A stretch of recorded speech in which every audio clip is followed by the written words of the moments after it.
বাড়িতে থাকা এরকম কাঁচা ছোলা দিয়ে এত সুন্দর ঘুগনি তৈরি করা যায় সম্পূর্ণ নিরামিষে, যেটা খেলে রুটি লুচি পরোটা সব কিছুর সাথে কিন্তু দুর্দান্ত লাগবে। একদম নতুন এই রেসিপির জন্য আমি ছোলা এখানে ভিজিয়ে রেখেছিলাম। আমি এখানে একদমই অল্প পরিমাণ ছোলা দিয়ে দেখাচ্ছি। এখানে 100 গ্রামের মতো ছোলা আমি ভিজিয়ে রেখেছিলাম 3 ঘন্টা। তারপর প্রেসার কুকারের মধ্যে ছোলাটা নিয়ে জল দিয়েছি সিদ্ধ হওয়ার জন্য। একটা তেজপাতা দিয়ে দিচ্ছি, আর দিয়ে দিচ্ছি 2টো এলাচ, 2টো লবঙ্গ, একটা দারচিনি। এগুলো দিলে ছোলার যে একটা কাঁচা গন্ধ থাকে সেটা চলে যাবে। লবণ দিলাম, আর খুব সামান্য একটু হলুদ গুঁড়ো দিয়ে দিলাম। এবার প্রেসার কুকারের ঢাকনাটা বন্ধ করে আমি 3টে সিটি দেব। তো প্রেসার কুকারে 3টের জায়গায় 4টেও সিটি তোমাদের লাগতে পারে, এটা নির্ভর করে ছোলাটা কতক্ষণ ভেজানো রয়েছে তার ওপর আর প্রেসার কুকারের ওপর। তো 3টে সিটি দেওয়ার পর আমি বসিয়ে রেখেছিলাম। তারপর দেখো আমি প্রেসার কুকারের ঢাকনা খুলে দেখাচ্ছি। ছোলা কিন্তু একদম গোটা গোটা থাকবে, কিন্তু ভিতর থেকে সুন্দরভাবে নরম হয়ে যাবে। এটাই হচ্ছে পারফেক্টভাবে সিদ্ধ হওয়ার টিপস।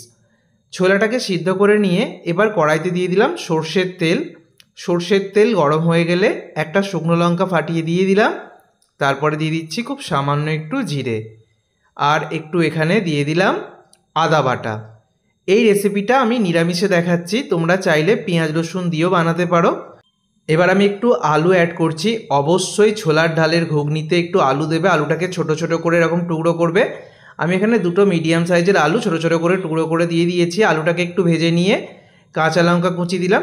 ঝাল বুঝে কাঁচা লঙ্কাটা ব্যবহার করবে। তারপরে দেখো আমি এখানে হলুদ গুঁড়ো, কাশ্মীরি লাল লঙ্কার গুঁড়ো, জিরে গুঁড়ো আর ধনে গুঁড়ো দিয়ে দিলাম। আবারও খুব ভালো করে ভেজে নেব। এরকম ভাজতে ভাজতে আলুটা অনেকটাই সিদ্ধ হয়ে যাবে।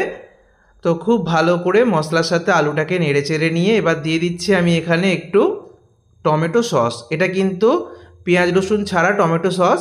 দেখো নো অনিয়ন নো গার্লিক লেখা আছে।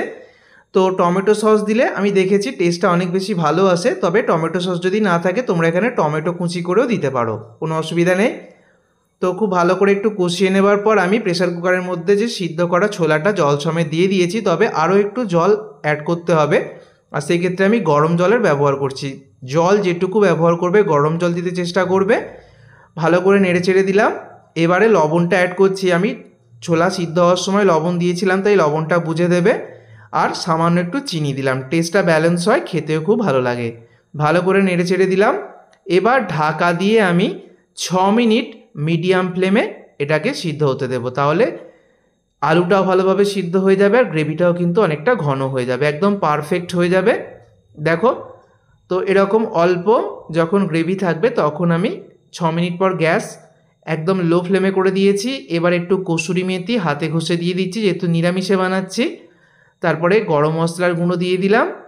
তারপরে দিয়ে দেবো একটু বেশি করে ধনেপাতার কুচি, আর সবশেষে দিয়ে দেবো একটু পাতিলেবুর রস। ছোলার ডালের এই ঘুগনিতে একটু পাতিলেবুর রস দিতে চেষ্টা করবে। পাতিলেবুর রস দেওয়ার পর জাস্ট মিশিয়ে নিয়েই আমি গ্যাস অফ করে দেবো। গ্যাস কিন্তু আর জেলে রাখবো না। তো এবার আমি গ্যাস অফ করে দিলাম। এবার ঢাকা দিয়ে 2 মিনিট আমি স্ট্যান্ডিং টাইমে বসিয়ে রেখে তোমাদেরকে দেখাচ্ছি। 2 মিনিট পর ফিরে এলাম। দেখো কতটা সুন্দর দেখতে হয়েছে।